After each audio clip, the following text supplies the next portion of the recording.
If you're serious about history and survival, you've got to hear this.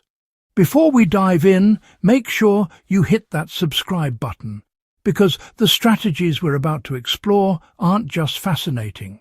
They're lessons you can apply today, whether you're building a garden, stockpiling, or just curious how ordinary people survived extraordinary times. During the Second World War, millions of Europeans faced starvation, but some peasants managed not only to scrape by, they thrived. How did they do it? Let's break down 5 genius prepper tricks that kept them fed year-round, and how you can adapt them for modern survival and historical reenactment. They stored more than just food. They created layered reserves that lasted months. One of the most underrated strategies peasants used was layered storage. They didn't rely on a single stash of potatoes or grains. Instead, they rotated crops, root vegetables, and preserved items in separate storage areas to extend shelf life.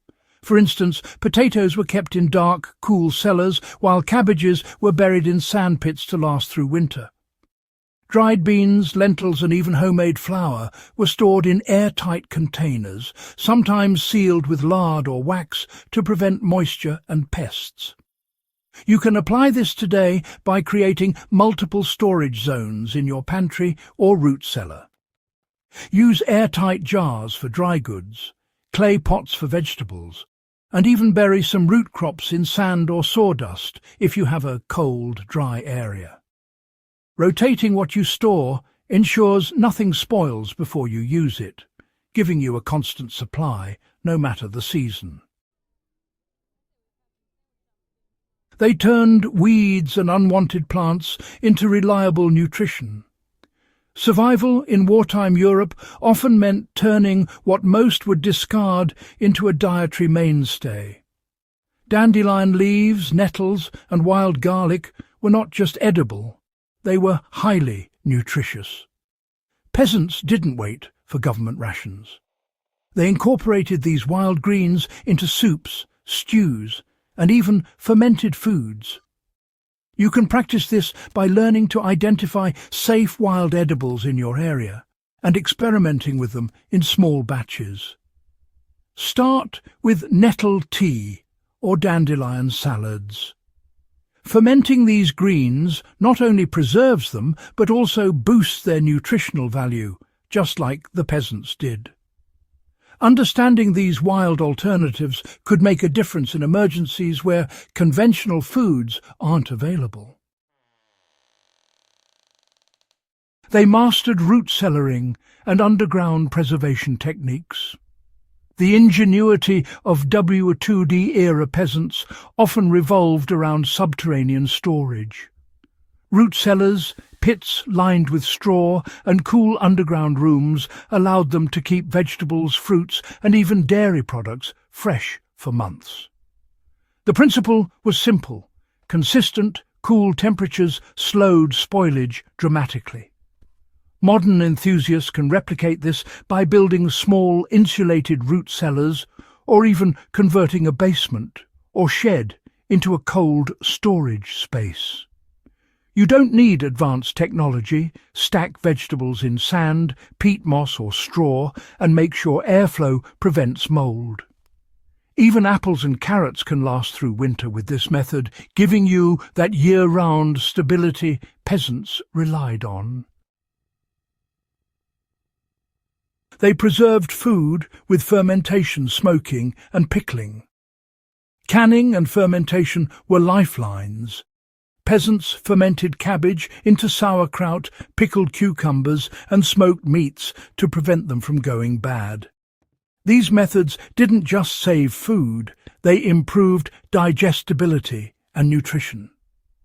Today, you can follow in their footsteps by learning small-batch fermentation techniques. Start with sauerkraut or kimchi in a glass jar, then explore pickled beets, onions, or even smoked fish if you have the setup. Fermentation is a skill that lasts a lifetime and adds a depth of flavour and nutrient retention that modern preservation methods often overlook. They planned their gardens to ensure year-round harvests. Finally, the most genius trick was forward-thinking planting. Peasants didn't plant one crop and hope for the best.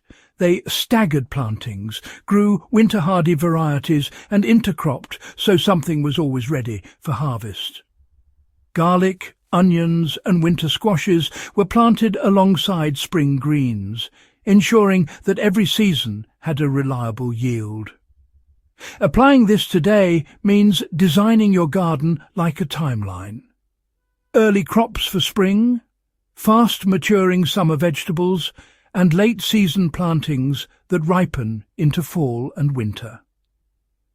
Companion planting and succession planting are modern techniques that mirror these historical practices, keeping your food supply flowing all year.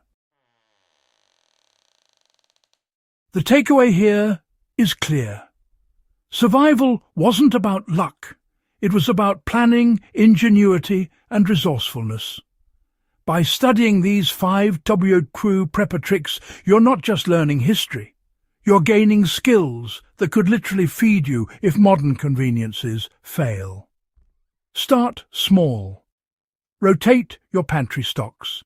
Experiment with wild edibles, build a root cellar, ferment your own foods, and design a garden that produces in every season. Each step connects you to the wisdom of those who survived the most challenging times in history.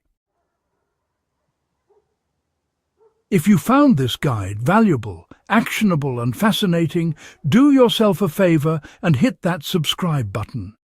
Share it with fellow history buffs and survival enthusiasts, because these lessons deserve to be passed on, not lost to time.